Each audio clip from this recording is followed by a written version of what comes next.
Good afternoon, everyone. I'd like to call to order the regular monthly meeting of the House and County Board of Education for today, September 8, 2020. I'd like to ask everyone to silence the cell phones, and after which we'll have a moment of silence. A moment of silence, please.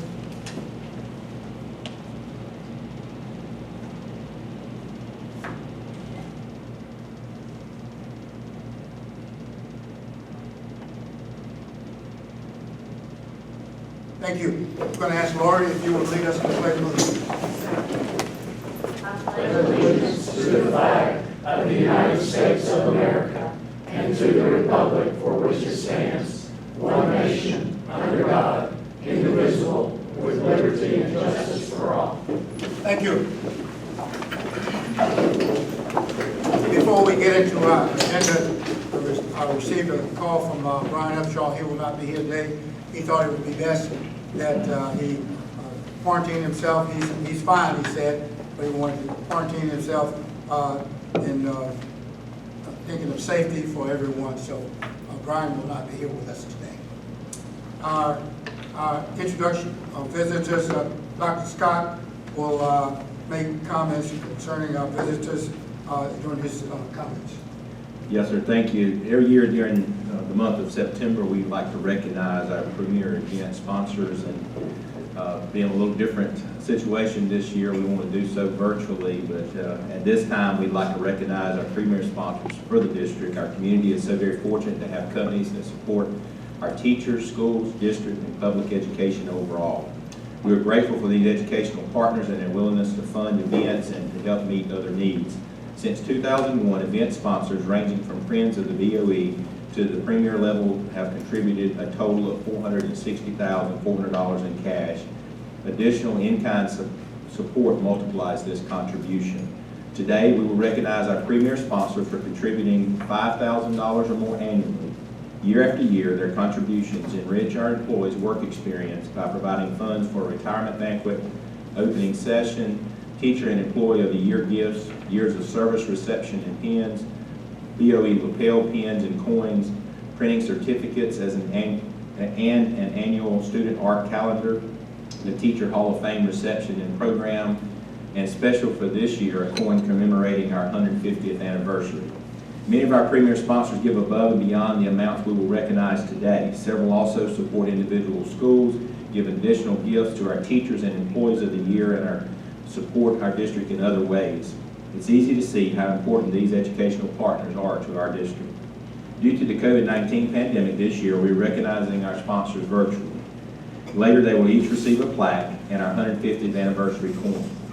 First, Flint Energy has contributed $49,000 to our district since 2001. In addition, Flint supports our schools and students in many ways, such as grants for our schools and scholarships for our students. We are thankful for their partnership through event sponsorship, teacher grants, and youth and educational programs. HEA Federal Credit Union is our teachers' credit union. HEA has been a sponsor since 2001 and has contributed a total of $80,400 over the years in support of our district events. In addition, we appreciate that HEA financially supports our new teacher orientation and years of service programs. We greatly appreciate HEA's longtime support of our school district. Parish Construction has been a premier sponsor since 2005 and has contributed $95,000 toward the district events.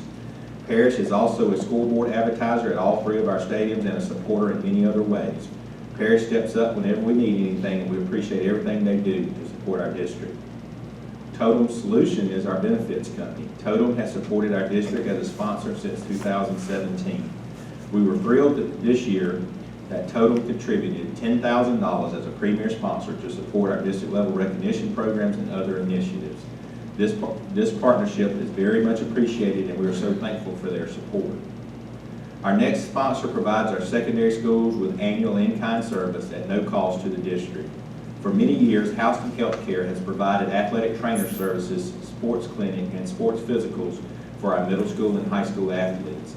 EMS services are also available at our games. In 2019 alone, their support services were valued at more than $375,000. Safety is our #1 priority in our district, and this service means so much to our families and the district overall. Let's give a round of applause for our supporters. Thank you, sir. The next item on the agenda is adopt our agenda. Ms. Hughes. Yes, thank you, Chairman Wilson. I move that we adopt our agenda as presented. Yes, the motion and second that we adopt our agenda as presented. All in favor of the motion, please show right hand. Thank you very much. Approval of our minutes from our previous meeting. No. Yes, I also make a motion to approve our minutes from the previous meeting. Second. It has been motion and second that we approve the minutes from our previous meeting. All in favor of the motion, please show right hand. Thank you. Our board member comments. I believe Ms. Helen has some comments, and anyone else who has comments, board member comments, feel free to do so. Yes, if I was a cheerleader, I probably would run out right now and turn a couple of cartwheels and go, number one, we're number one, because that's exactly what happened. We were, hopefully most of you saw, but we were honored with a recognition, and we were named the #1 employer in the state of Georgia for 2020 by Forbes. Now, I have to admit, when I first got the email and I saw Forbes, and I was like, what? And then #1 in Houston County School System, I really did get excited, and if I could have turned a cartwheel, I probably would have. I think the thing that most got my attention was when I read the headline in the AJC, and I don't know if most of you saw that, but the headline was, Forbes' top Georgia employer is a school district that is not in metro Atlanta. And I kind of had to chuckle. I'm sure Atlanta, we've got their attention now. But I want to say a thank you to, and congratulations to Dr. Scott, his staff, and all of our employees in this entire school system that contributed to achieving this recognition. And this recognition is really significant in a normal year, but it's extremely significant in a year that's been noted by the global pandemic with all of the uncertainty, the fear, the frustration, the unknown, the discord, all of the negative things that you can think of, and the constantly changing guidelines. But thank you again to Dr. Scott and your staff for your leadership of every single one of our employees throughout our system. Your resolve to take care of our students and our employees, and your grit and determination to stay the course once decisions were made. A big oversized thank you to all of our employees that work hard each and every day to provide the best possible education and instruction, the clerical assistants, the clean facilities, the safety, the transportation, the food and nutrition,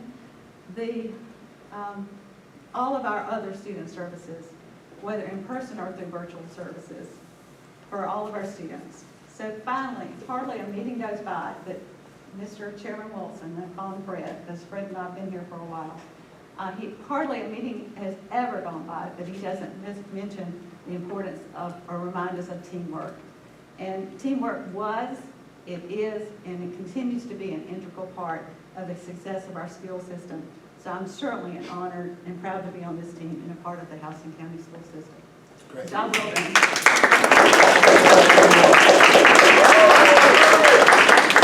There you go.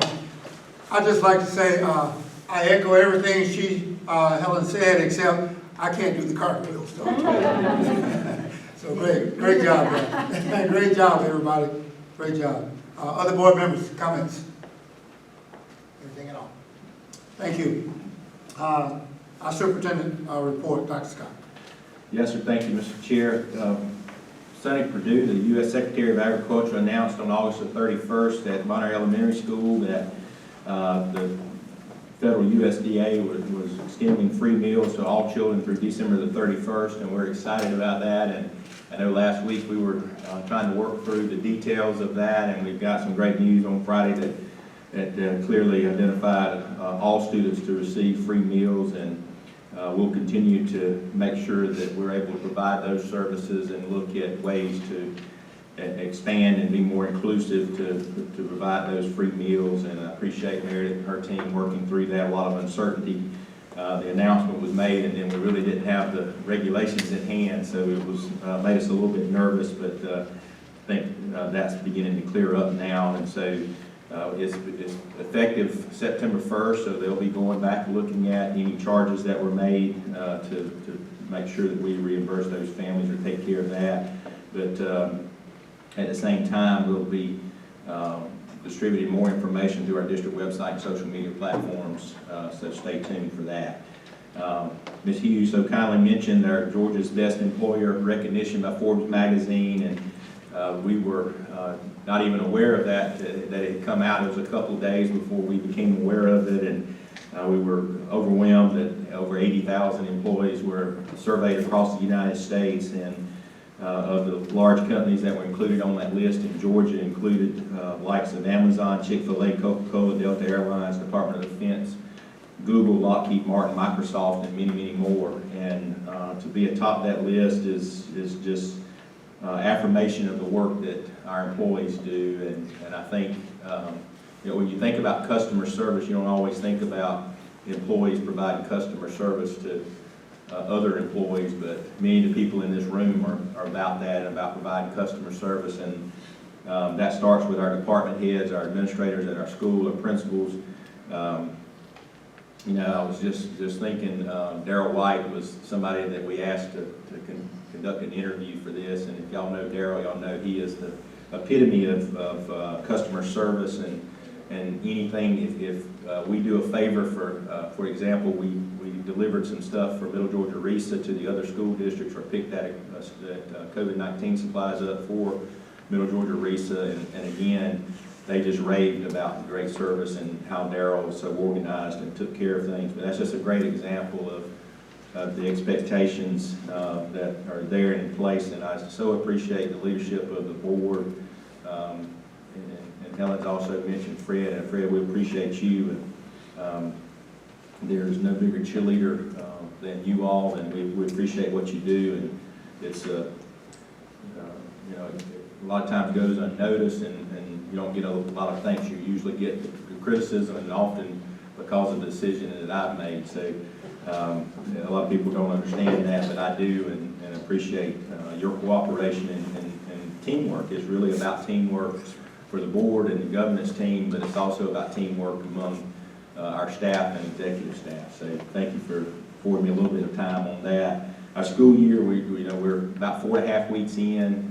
Progress report for elementary school went out, and the middle school and high school will be getting theirs September 18th. And we, the schools were so happy to get back in session, and they're just doing an amazing job, and our teachers and our staff, and really, we talk about we have two types of employees, our teachers and those who support teachers, and we're continuing to work hard to support our teachers, but they have done an amazing job, and our administrators with the start of the school year, so really a lot of thanks to all of those people.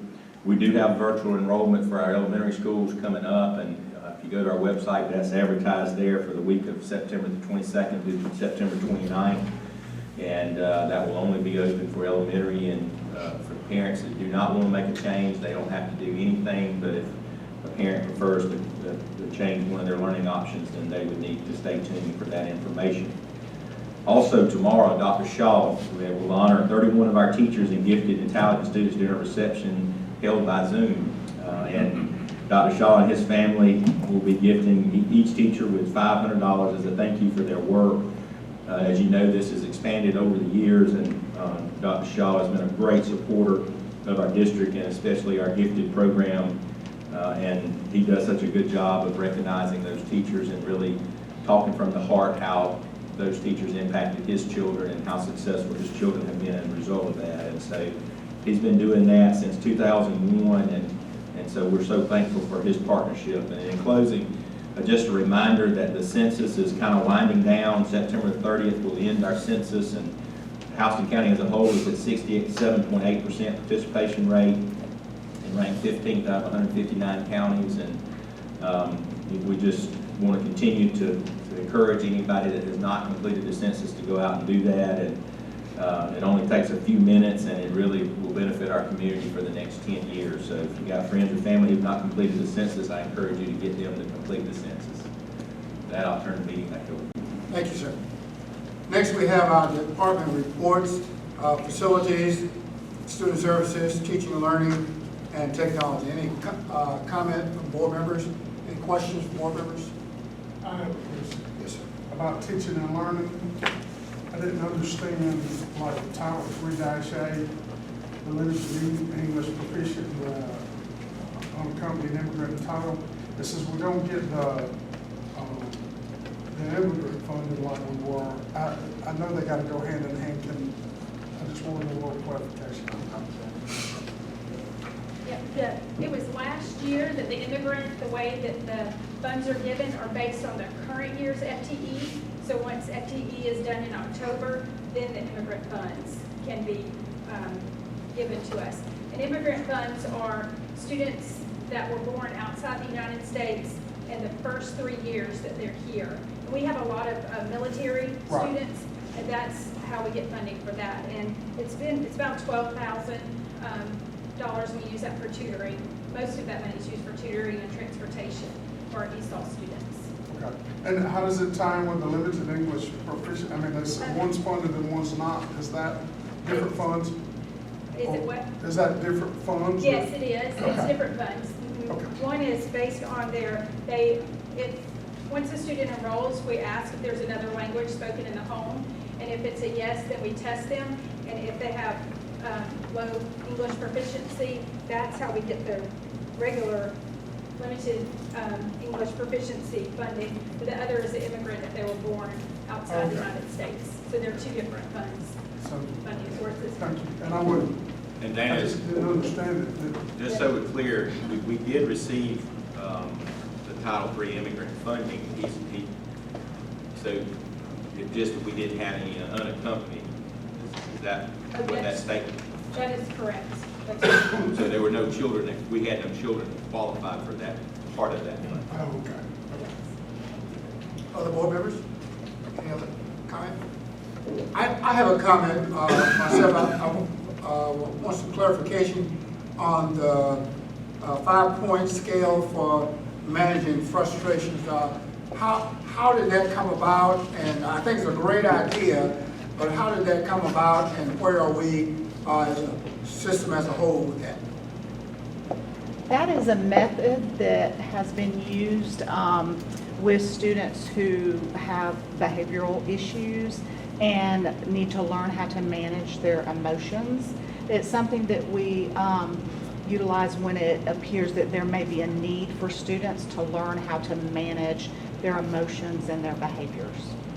Okay, and are we using that or applying that in all of our schools? Or is it just, I know House and County High was mentioned here. Is that being applied in all of our schools, or is it just one school? It is something that we rely upon when we see that it's something that we need to work with the students upon. So it could at any point be implemented in one of our schools. I wouldn't say that we're using it district-wide, but we do use it at whatever school where there may be a need for the students to have a tool such as this.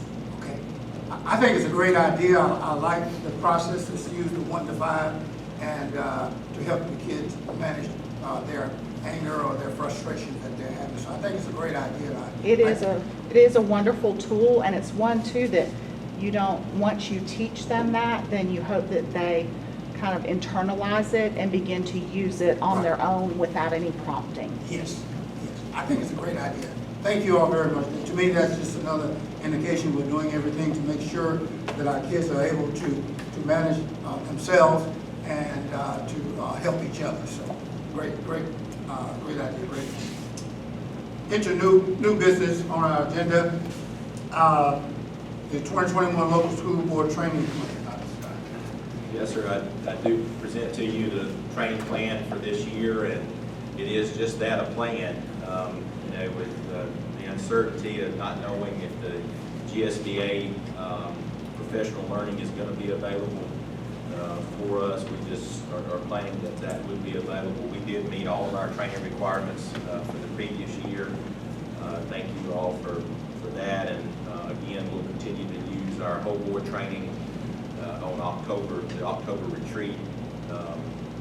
Every time I think about a retreat, I think about when Lori first got on the board. We said we were having a retreat, and she said, "Where are we going?" And I said, "To the Reagan Center."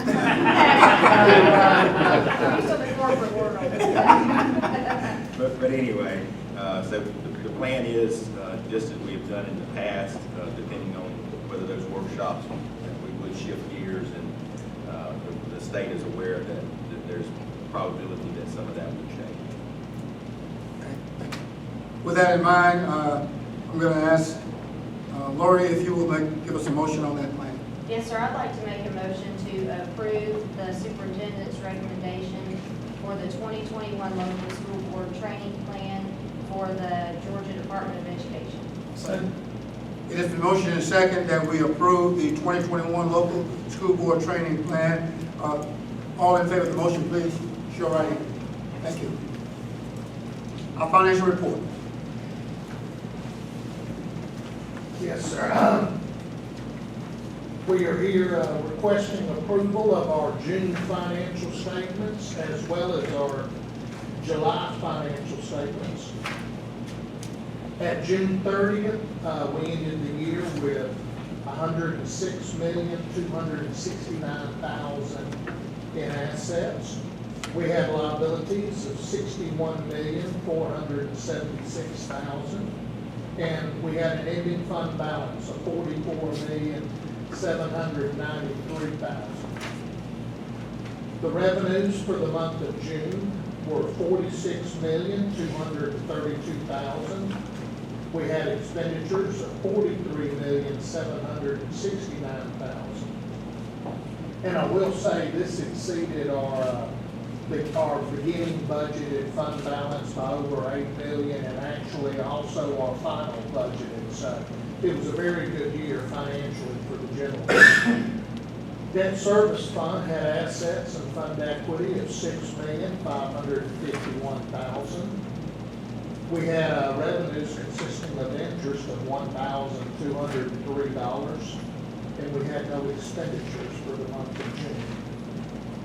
Capital Projects Fund had assets and fund equity of $11,228,000. We had revenues consisting of mainly a couple of months of East Floss receipts of $4,946,000. And we had expenditures for the month of June of $3,292,000. Also, for board approval are the July financial statements. For the month of July, the general fund had assets of $87,109,000. We had liabilities of $16,594,000. And we have a ending fund balance of $70,514,000. For the month of July, the general fund had revenues of $31,905,000, and this is mainly attributable to recognizing the local option sales tax that we keep it deferred throughout the year, recognizing the prior calendar year's local option sales tax, and we had expenditures of $6,183,000. Debt service fund had assets and fund equity of $6,548,000. We had interest earnings in the month of July of $1,096, and we had our continuing disclosure fee of $3,500.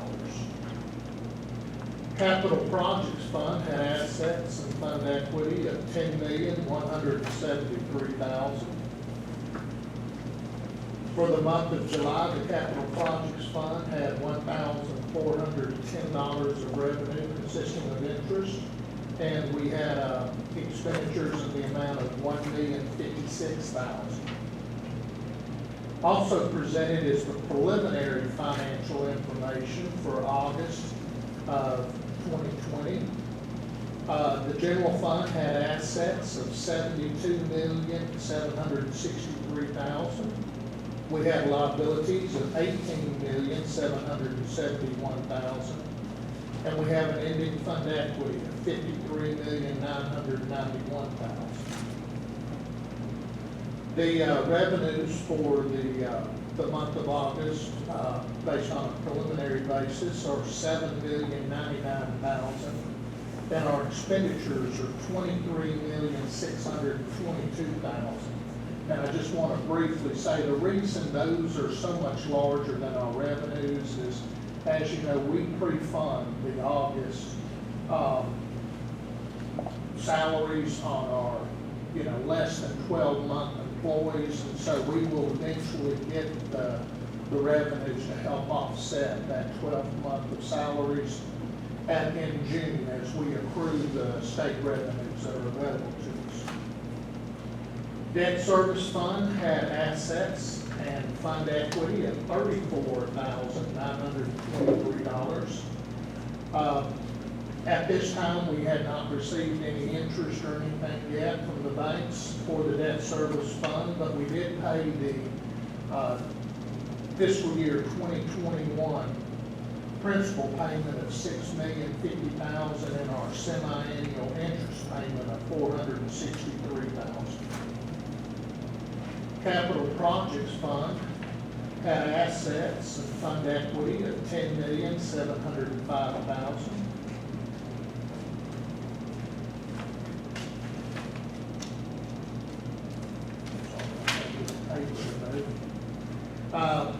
We had East Wash receipts of $2,382,000, and we have expenditures of $1,849,000. Also included is just a recap of our ad valorem tax receipts.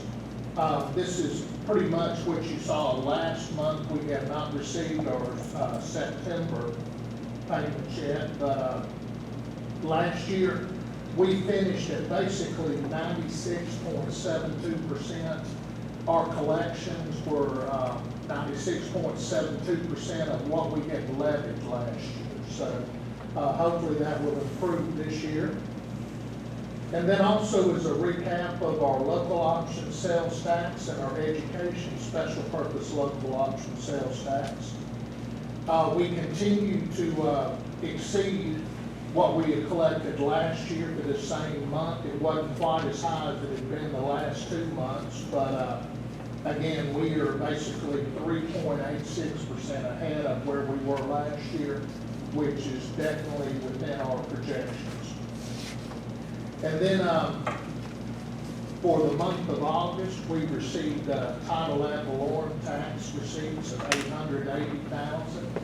I will tell you, this is the largest amount of title ad valorem that we have received since it was created in 2012. So hopefully this trend will continue also. Are there any questions concerning the financial statements? If not, Rick, can you give us a motion, please? Yes, sir. I'd like to make a motion that we approve the financial reports for June 2020 and July 2020. It has been motioned and second that we approve the financial report for June and July 2020. All in favor of the motion, please show right hand. Thank you. Our purchasing report. Yes, sir. We bring you 3 requests. The first 2 funded by the general fund, and we are requesting the approval of $186,775 to purchase 241 water bottle refilling stations that we are planning to put in each of the schools. As you know, we turn the water faucets off or the water fountains off during our preparation. These would be put in by our maintenance staff and just to provide additional sources of water for our students. That's in the amount of $186,775. And then we also have a renewal of an annual subscription with Inboard. This is for our single sign-on automated provisioning and rostering program. and that's in the amount of $55,932. And then the third request is the purchase of 3,900 Chromebooks, as well as 130 charging cards. And this is to continue to provide devices for our students to use during this academic year, as well as if there's any, need for checkouts or anything else. So that is in the amount of $1,093,950, and that would be funded with our CARES grant funding that we received for this year. Are there any questions? Yes, sir. I have two. The first, maybe, well, I had two. I have one. The other one may come to me. How many total Chromebooks do we have now in the district? I heard With what the purchase of this? The newer ones that are actually considered Chromebooks prior to this would be almost 12,000. So 12,000. this is going to get us closer to the 15,000. I mean, we've got other devices like Chrome boxes and some of the older machines that we converted. Right.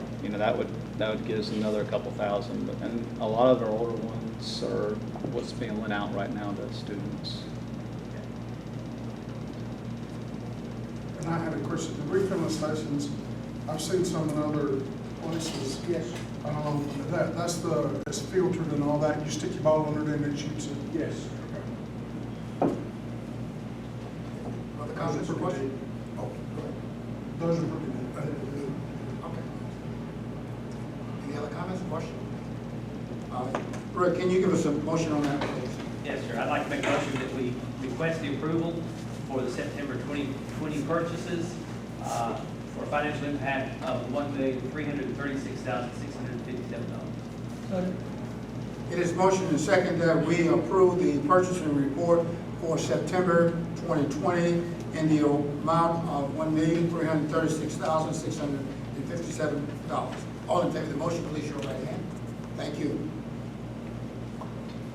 Amendment 18 for Parish House and County Theater renovation.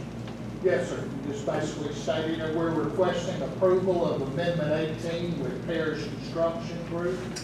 This is for the renovation of the House and County Theater.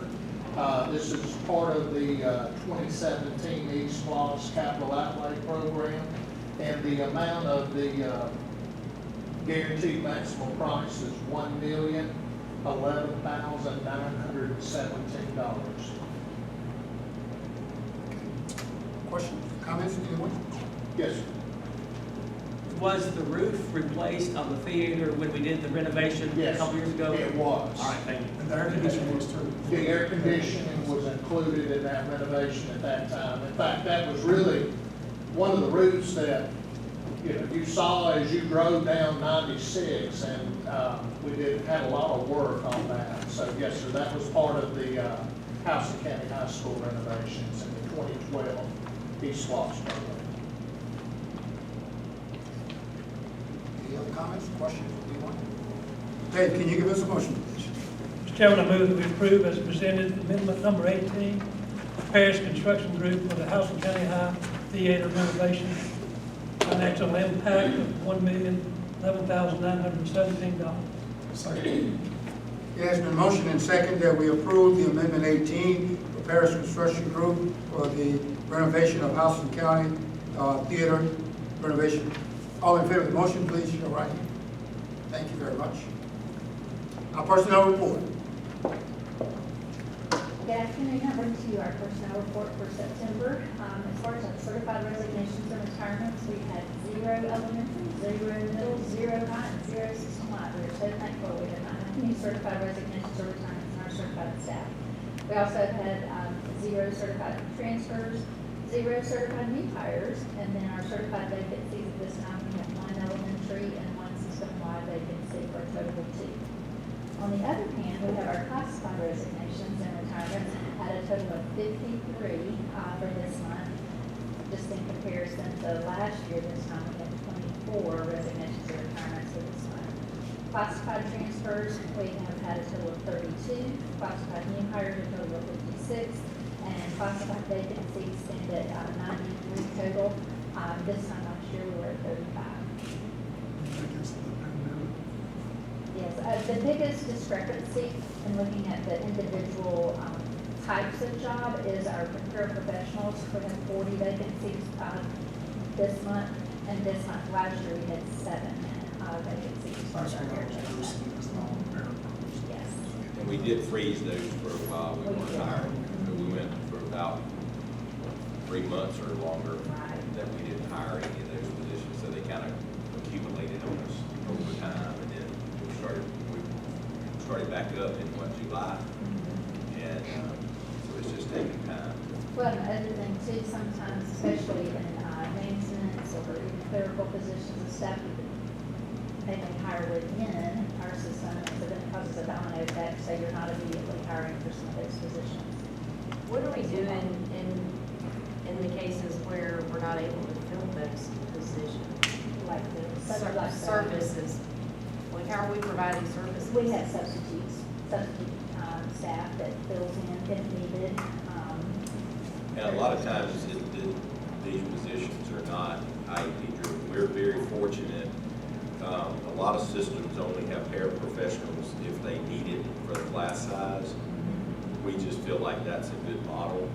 And so in a lot of cases, and Sabrina can correct me if I'm wrong in any of these, but in a lot of cases, you've got parapros where the class size does not require you to have a paraprofessional in there. It's just practice. So yes, we miss them, but we don't have to necessarily have somebody fill in for them if they're not there. Well, and has, the fact that our numbers are decreased because we have offered virtual, has that impacted the need for parapros? Yeah, I mean, and we do have some distance learning teachers, like kindergarten or special ed, that have parapros assigned to them, but if they're not involved with the distance learning at that time during the day, they may be able to help out in other positions. We're covered where we need it. Yes, we are. Good question. Any other questions or comments? Hope, can you give us a motion, please? Yes, sir, Mr. Chairman, I'd like to make a recommendation we approve the personnel report as presented. Second? It's been motioned and second that we approve the personnel report for September 2020 as presented. All in favor of the motion, please show your right hand. Thank you. Next on the agenda will be the FY 2021 local plan for improving career technical agriculture education program. All right, good afternoon. I have the FY21 CTA local plan for your approval. And I'm going to go backwards just a second because what we normally talk about at the end on pages 3, 4, and 5, the highlights that I always hit on that concern in the pathway assessments, and because of our COVID shutdown, we had no data taken.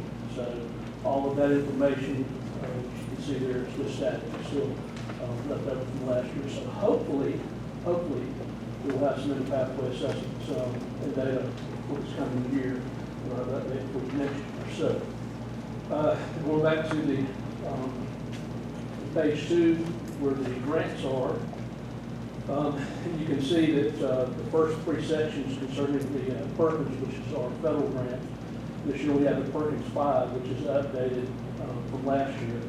So if you see, it says there's a total decrease in federal funds of $12,118 for that section. Because of travel and some of the restrictions that we have, that $12,000, I was able to pick up that downfall through some of the travel things. Since we're not allowing teachers to go to conferences, a lot of conferences are virtual, we have to come free. So really that hit of $12,000 for this year is not going to hurt quite as bad as it has in the past. Although it does keep our teachers from going to get those professional learning opportunities.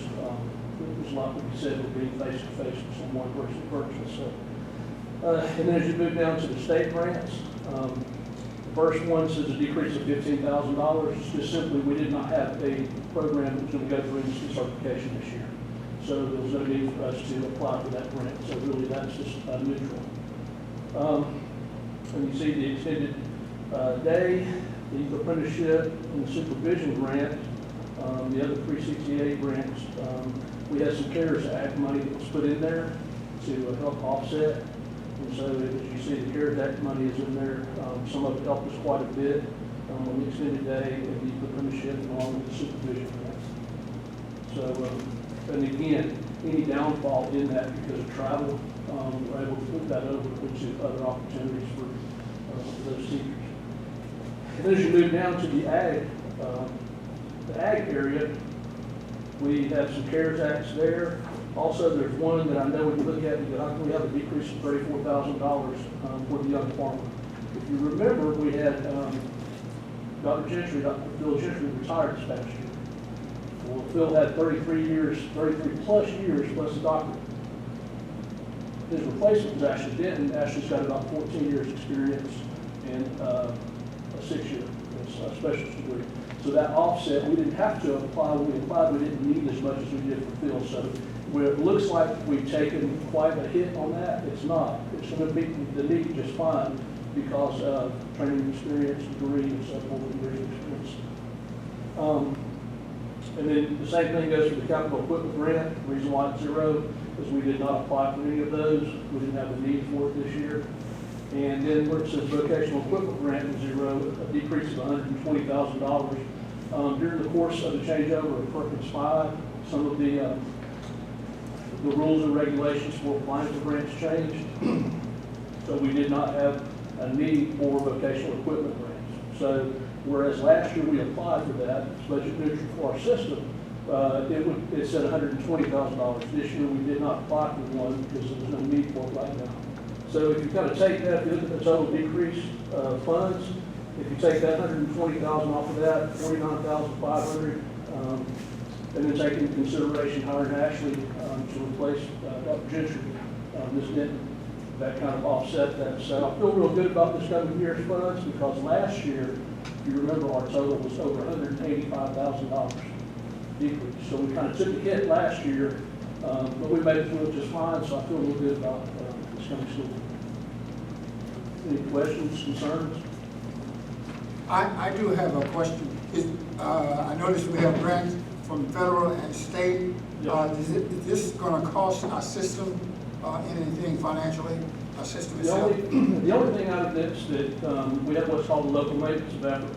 Right. And so what we have to do to be able to be in good standing is prove that we're using the same amount plus $1 of local funds.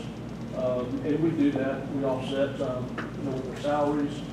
Extended day, it's a 50-50, so we offset that. So we more, since I've been in this position, I've been here 5 years, we have more than doubled what we were supposed to do. And it's what we do on a day-to-day basis anyway. So we've more than covered that through the local maintenance effort. Okay. Good. Okay. Any other comments or questions? If not, Lori, can you give us a motion, please? Sure, I'd like to make a motion to approve the recommendation as presented for the fiscal year 21 local plan for improving career, technical, and agriculture education programs. Second.